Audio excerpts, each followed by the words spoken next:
Assalamualaikum warahmatullahi wabarakatuh.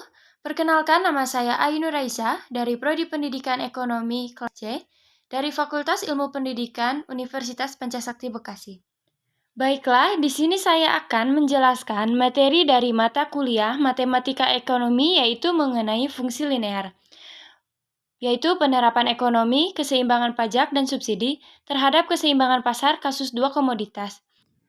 Langsung saja kita memasuki materi yang pertama, yaitu pengaruh pajak terhadap keseimbangan pasar. Pajak yang dikenakan atas penjualan selalu menambah harga barang yang ditawarkan, sehingga hanya mempengaruhi fungsi penawaran. Sedangkan pada fungsi permintaan tidak mengalami perubahan sama sekali. Fungsi penawaran sebelum dikenakan pajak adalah P sama dengan F atau Q, dan fungsi penawaran setelah dikenakan pajak T per unit adalah P sama dengan F atau Q ditambah T. Maka keseimbangan pasarnya adalah dengan memecahkan fungsi persamaan penawaran sebelum dan setelah digunakan pajak. Total pajak yang diterima oleh pemerintah adalah T, pemerintah sama dengan pajak kali Q pada keseimbangan setelah pajak.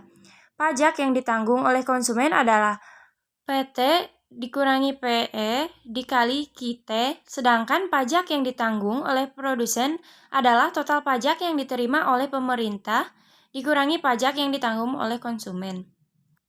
Contoh soal, jika fungsi permintaan akan beras dan fungsi penawaran akan beras yang diberikan sebagai berikut. PD sama dengan 12 dikurangi Q dan PE sama dengan 2 ditambah Q, sedangkan pemerintah mengenakan pajak sebesar 4 setiap unit beras yang diproduksi. Tentukan nilai keseimbangan pasar setelah pajak.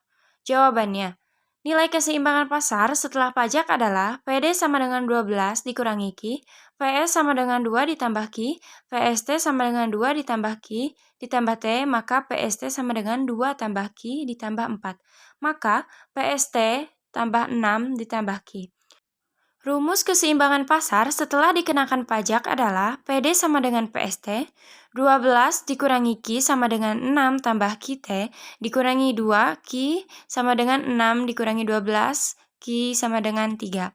Maka PD sama dengan 12 dikurangi Q PST sama dengan 6 ditambah QT, sama dengan 12 dikurangi 3 dikali 9, sama dengan 6 tambah 3 sama dengan 9.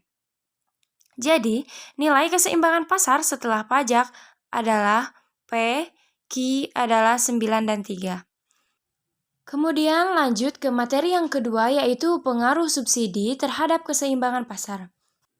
Subsidi atau S adalah bantuan yang diberikan pemerintah kepada produsen terhadap produk yang dihasilkan atau yang dipasarkan, sehingga harga yang berlaku di pasar lebih rendah sesuai dengan keinginan pemerintah dan daya beli masyarakat meningkat. Fungsi penawaran setelah subsidi adalah F atau Q sama dengan P ditambah S atau P sama dengan F atau Q dikurangi S. Keseimbangan pasar sebelum subsidi adalah QD sama dengan QS atau PD sama dengan PS.